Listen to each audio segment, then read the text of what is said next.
Lui dit ça peut marcher. Il donne l'exemple de l'Afghanistan en disant qu'au moins, pendant une période en tout cas, on a fait reculer un régime de terreur. Et où est-ce qu'on est aujourd'hui?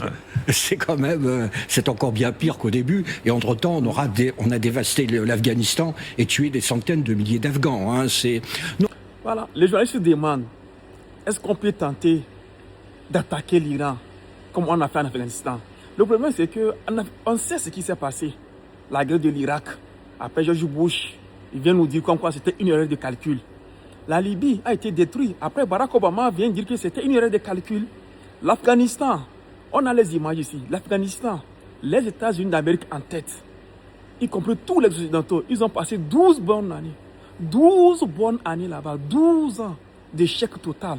Le jour où les talibans ont attaqué Kaboul, sont rentrés en Kaboul. Regardez ces images. C'est une scène stupéfiante.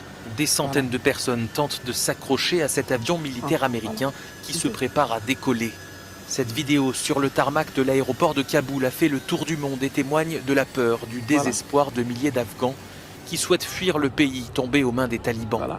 Certaines personnes agrippées à l'avion seraient tombées au sol alors que l'appareil prenait de l'altitude. Sur place, c'est le même jour. Ils ont dû fuir l'Afghanistan après 12 bonnes années d'échec total. Aujourd'hui, c'est eux les talibans qui dirigent leur pays.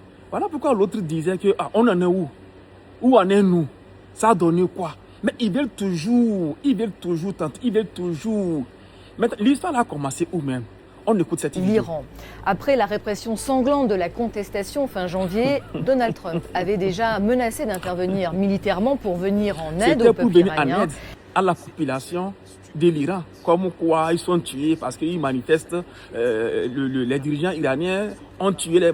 Mais pourquoi ne pas aller aider la population de la Corée du Nord? Comme eux aussi ils souffrent là-bas, de Kim Jong-un, pourquoi ne pas les aider? La population de la Corée du Nord, vous avez peur. Voilà. Pourquoi ne pas aller aider les Ukrainiens?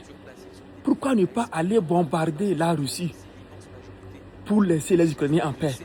Vous avez peur. C'est l'Iran que vous voulez bombarder. N'importe quoi. Seulement que dit n'importe quoi. Au début, c'était quoi? Pour aider les manifestants. Parce que les manifestants iraniens sont tués par le régime iranien. Après, c'est devenu que non. Bon, il faut arrêter l'enrichissement de l'uranium. Il ne faut pas avoir une bombe atomique.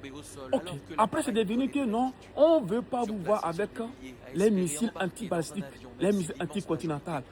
Après, c'est devenu encore que non, Iran est en train de préparer à avoir des missiles hypersoniques, des missiles intercontinentaux pour pouvoir attaquer les États-Unis d'Amérique.